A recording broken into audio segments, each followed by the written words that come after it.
हमारे भाई और साथी, आपके हर दिल अजीज विधायक प्रदीप चौधरी जी, हरियाणा प्रदेश कांग्रेस कमेटी के कार्यकारी अध्यक्ष, जिनका इस इलाके से बहुत अभिन्न जुड़ाव रहा और आज भी है, हमारे भाई और साथी रामकृष्ण गुर्जर जी, हरियाणा प्रदेश कांग्रेस कमेटी के अध्यक्ष, कार्यकारी अध्यक्ष भाई सुरेश गुप्ता जी, महिला कांग्रेस की अध्यक्षा सुधा भारद्वाज जी, हमारे भाई और साथी विधायक शमशेर सिंह गोगी जी, हरियाणा सरकार में पूर्व उप मुख्यमंत्री हमारे भाई और साथी चंद्रमोहन जी, मंच पर विराजमान पूर्व मंत्रीगण, पूर्व विधायकगण, पार्टी के सभी प्रबुद्ध नेतागण, मेरे सामने बैठे बुजुर्गों,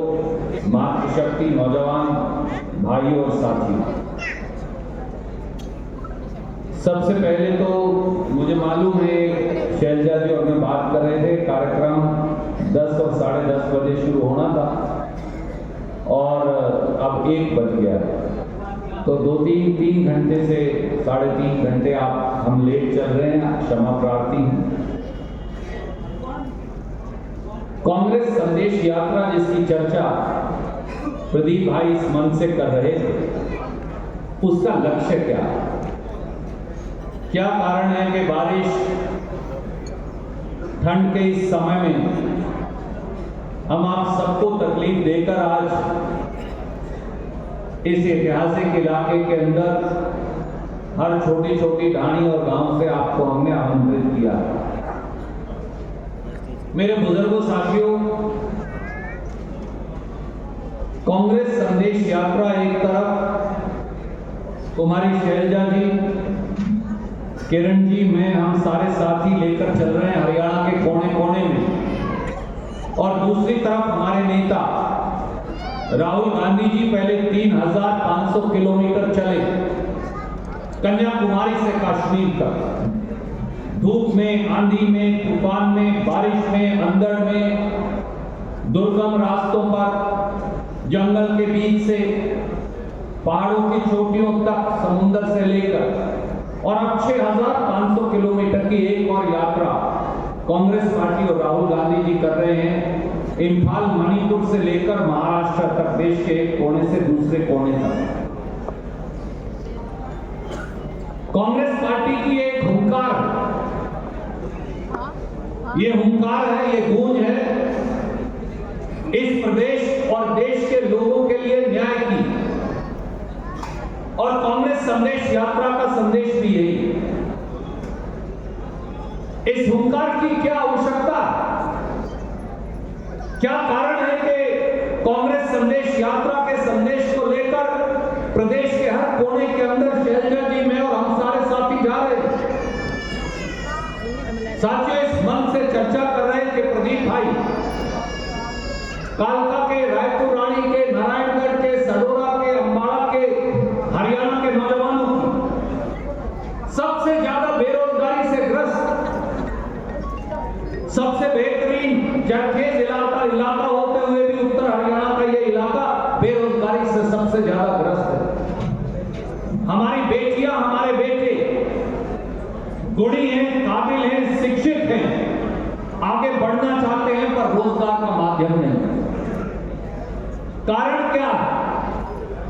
10 साल पहले दिल्ली में और 10 साल पहले हरियाणा में जो सरकार हमने बनाई थी, एक डमरू बजाने वाला व्यक्ति दिल्ली की सत्ता पर बिठा दिया और उन्हीं का एक चेला हरियाणा की सत्ता पर भी बिठा दिया।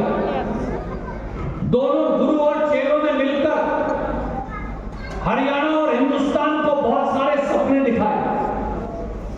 ये सैकड़ों हजारों की संख्या में नौजवान जो खड़े हैं, हमारी बेटियों और बेटों को कहा कि 2 करोड़ रोजगार हर साल देंगे।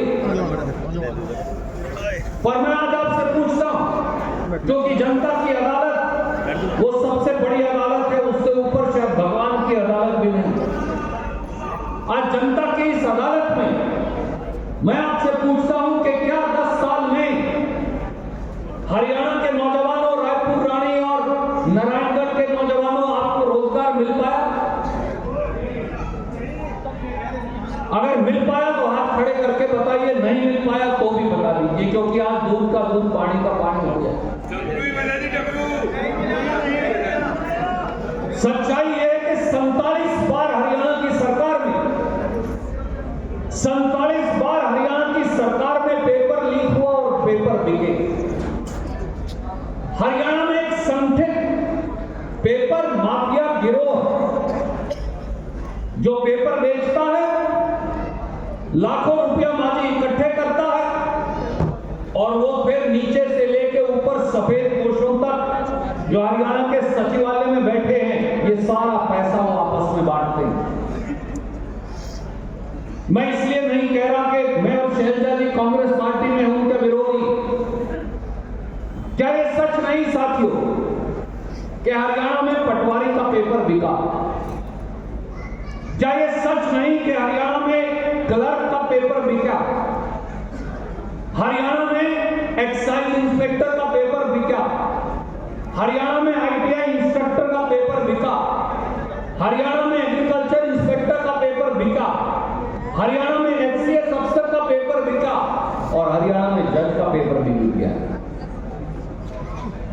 तो आईटीआई इंस्ट्रक्टर से लेकर एक्साइज इंस्पेक्टर से लेकर पटवारी और एग्रीकल्चर इंस्पेक्टर से लेकर एचसीएस अफसर और जज तक का पेपर पिछले 10 साल में बिका, मंडी के अंदर बिका, पानीपत में भारतीय जनता पार्टी के नेताओं के कॉलेज और स्कूल के अंदर से पेपर लीक होकर बिका। मैं आज आपसे पूछता हूं, क्या किसी बीजेपी के आदमी को आपने जेल जाते देखा? किसी दोषी व्यक्ति को जेल जाते देखा? प्रदीप भाई, आप बेरोजगारी की बात तो करते हैं, परंतु वो बेरोजगारी तब दूर होगी जब पेपर माफिया गिरोह, जिसका सीधा संरक्षण खट्टर सरकार करती है, जब वो जेल की सलाखों के पीछे होते हैं। आप मुझे बताइए, आपके घर में कोई चोरी कर रहा हो, एक बार चोरी करे, 2 बार चोरी करे, 10 बार चोरी करे, 20 बार चोरी करे, 30 बार चोरी करे, यहां तो 47 बार चोरी हुई। इसका मतलब घर का मालिक चोरों से मिला हुआ है।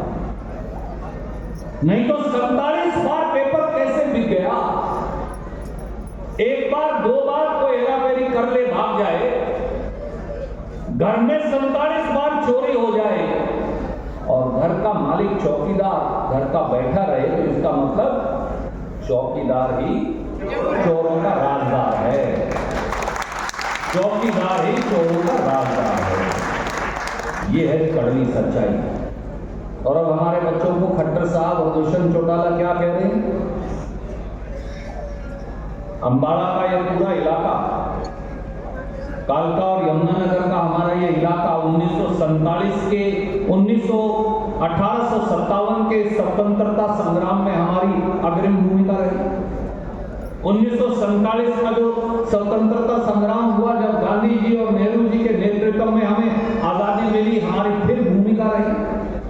भारत के निर्माण में हमारी बहुत महत्वपूर्ण भूमिका रही। जब जब कोई जन आंदोलन हुआ, हमारी सबसे महत्वपूर्ण भूमिका अंबाला, यमुनानगर और कालका और पंचकुला के लोगों की हमेशा भूमिका रही। ये इतिहास के पन्नों पर अंकित है। अब खट्टर साहब क्या कह रहे हैं हमारे बच्चों को? वो लोग जिन्होंने इस देश के लिए कुर्बानियां दी और जो आज भी देश के फौजी जिस इलाके से जाते हैं, ये कहते हैं कि ठेके पर अब सिपाही लगाएंगे फौज के। ये सरकार ही ठेकेदारों की सरकार है, कमीशन खोरों की सरकार है, भ्रष्टाचारियों की सरकार है। ये अब आपके बच्चों को माजी ठेके पर फौजी लगाना चाहते हैं। जिस देश की फौज ठेके पर चलेगी, उस देश की सीमाओं की रक्षा कौन करेगा? मैं आज आपसे पूछता हूं। 4 साल के लिए फौजी लगाएंगे खट्टर साहब और नरेंद्र मोदी। 4 साल के लिए 1.5 साल उन्हें लगे हो गया। 3 साल बाद ये बच्चे अपने घर वापस आ जाएंगे। इनकी उम्र होगी 21 साल, शादी भी नहीं हुई होगी। 4 साल बाद ये सारे बच्चे घर वापस आएंगे। इनको तोप चलानी आती होगी, इन्हें AK-47 चलानी आती होगी, इन्हें पिस्तौल चलानी आती होगी, इन्हें बम बनाना आता होगा, इन्हें गोले योग्य होंगे, काबिल होंगे, पर पेट से भूखे होंगे, क्योंकि 4 साल के बाद ना पेंशन मिलेगी ना कुछ और। ये बच्चे करेंगे क्या? जब ये हजारों लाखों की संख्या में बच्चे वापस आएंगे 21 और 22 साल की उम्र में, और समाज और सरकार इनको रोटी नहीं दे पाएगा, तो ये बच्चे करेंगे क्या? ये पूरे हमारे समाज में हिंसा फैलाने का भाजपाई षड्यंत्र है। वो बच्चे आखिर में अपराध की ओर कोई ना कोई उनमें से भटक जाएगा, ये होने वाला है। और तीसरा पाप हमारे बच्चों के साथ क्या कर रहे हैं? तीसरा पाप हमारे बच्चों के साथ ये कर रहे हैं, अगर किसी के कहीं झगड़ा होता हो, अगर पंचकुला में एक बार याद करवाइए, खट्टर साहब ने खूब दंगे करवाए। मैं तो वहां रहता हूं वर्षों से। बहन जी, जब मैं घर से बाहर आया उस दिन था नहीं, 10 लाख जूतियां और चप्पलें और चुन्नियां पंचकुला की सड़कों के ऊपर बिखरी पड़ी थी। 10 लाख के ऊपर, गिनी तो नहीं पर लाखों का वहां अंदाजा। और पता नहीं कितने बच्चों का वहां खून पड़ा। जो मेरे साथ वहां रहता है घर में लड़का पंचकुला में, चंद्रमोहन जी को खैर पता है, उसने बताया कि 100-150 औरतें तो आके वहां घर के अंदर पार्क में बैठी रही। उन्होंने वहां पानी पिया क्योंकि गोलियां चलने लग रही थी, जैसे कोई जलियांवाला बाग का कांड हुआ। आप मुझे बताइए, अगर पंचकुला में झगड़ा हो रहा होगा, आप रायपुर रानी से बच्चों को वहां भेजोगे? आप बल्कि अगर घर का तो मालिक भी गया हो, कोई बिटिया गई हो, बेटा गया, फोन करोगे बेटा जल्दी वापस आ जा, वहां मत जाना, वहां तो झगड़ा मारकाट मची हुई। कोई मारकाट में अपने बालकों को भेजा करके? आप मुझे बताओ, बहन जी कहीं मारकाट मची हो, आप बेटे को भेजोगे वहां? खट्टर साहब क्या कहने लग रहे हैं? दुष्यंत चौटाला क्या कह रहे हैं? अब इजराइल में सबसे ज्यादा दुनिया में मारकाट मची हुई है, लाख आदमी मर गए बहन जी वहां। खट्टर साहब कहते हैं अपने बालकों को, हरियाणा वालों को, तब तुम इजराइल जाके लेबर की नौकरी करो 20,000। जो घर का मालिक मुख्यमंत्री चाहे किसी पार्टी से भी हो, मुखिया होता है प्रांत का, अगर घर का बाप घर के बच्चों को, घर का मुखिया घर के बच्चों को मरने के लिए भेजे, क्या ऐसे आदमी को एक दिन भी सत्ता में बने रहने का अधिकार है? मैं आपसे पूछता हूं। मैंने वो इजराइल के बच्चों का, मैंने और बहन जी ने वीडियो देखा, आप में से कई साथियों ने देखा होगा, नहीं देखा होगा तो देखिएगा। जो बच्चे वहां जाने लग रहे हैं, 2 आंसू आपकी आंख से जरूर छलकेंगे।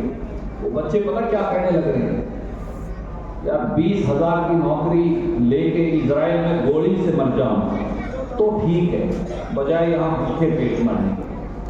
जो सरकार साथियों, जो सरकार मेरे बुजुर्गों और भाइयों, जो सरकार आपको यह मजबूर कर दे कि हमारे बेटा और बेटी 20,000 की नौकरी के लिए विदेश मरने के लिए जाने पर मजबूर हो जाए, क्या ऐसी सरकार को सत्ता में बने रहने का अधिकार?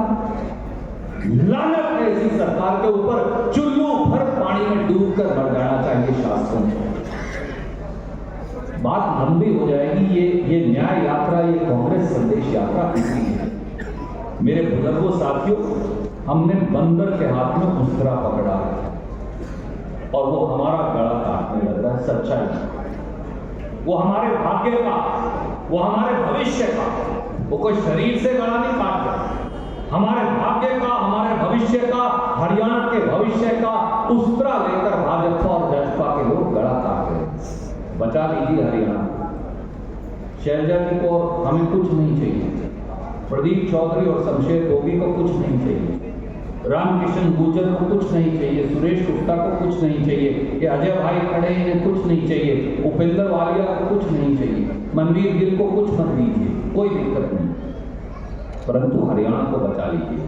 और ये कांग्रेस संदेश यात्रा शैलजा जी में और हम जो लेकर निकले हैं, ये इसी बात का संदेश है मेरे भाइयों का। ये न्याय की एक होकार है, न्याय की एक गूंज है। और अगर आपको ये लगे कि हमारी बात सच्ची और सूची है, तो कसम है उस परमपिता परमात्मा की आपको कि इस संघर्ष में मुट्ठी उठाकर खड़े हो जाइए कि तब तक लड़ेंगे जब तक सरकार नहीं बदल लेंगे। दिखाइए एक बार हाथ खड़ा करें। बहुत बहुत शुक्रिया। जय हिंद। धन्यवाद।